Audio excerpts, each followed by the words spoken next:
Like and subscribe to my channel and click the bell icon to get new video updates.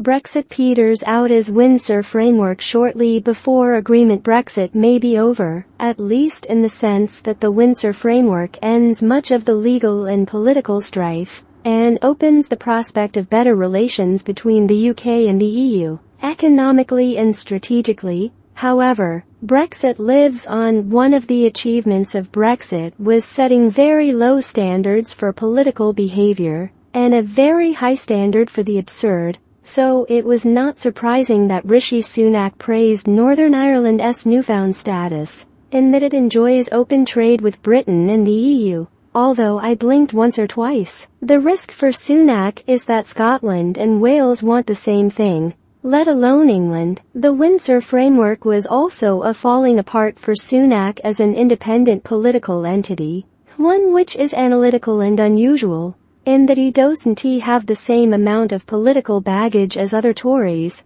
He is less union-minded, and a little more rational than some of his predecessors. Politically, the Windsor deal means several things. First, the bad blood between London and Brussels should be over, and there will be a more pragmatic, productive approach to defense, Ukraine cooperation, innovation and border management. The EU will now have more political time for strategic autonomy, and reorganizing its defense and foreign policies, while Sunak will have more time to attend to the UK economy. Despite Windsor, Britain is still in Brexit, and its economy is still being hampered by it, and still suffers from low productivity, a flagging property market and weak investment, arguably a different basis in the sense that it is cross-border tourism, investment, trade and common public goods. A lot of imagination needs to be expended to envision what a united Ireland might look like. Ultimately, the structure of a united Ireland could well look like a Swiss-style federation. See Ireland and the Global Question. The role of demographics in changing Scotland and Ireland is also interesting. This translates into a younger population less entrenched in traditional politics,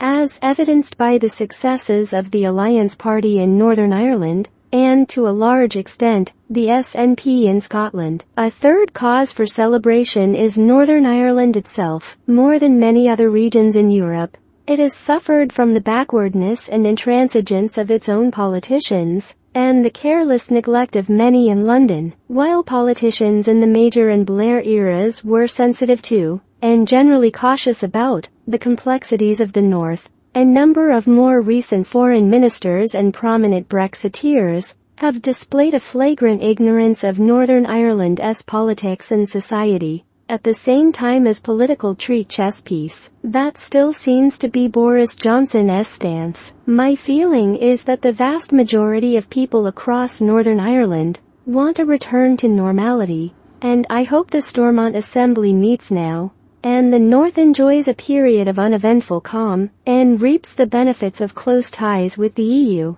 Assembly members may have rejoiced at the existence of the Windsor break, but they fear it was designed by the same people who made the backstop, the world's exciting economy, which is arguably an exaggeration from its days as a hedge fund seller dates. However, a friend of mine is leading a social impact property project to revitalize central Belfast, and as I help, I can see the city's potential for growth. As a last word, Brexit cannot end. Villain in its midst is killed.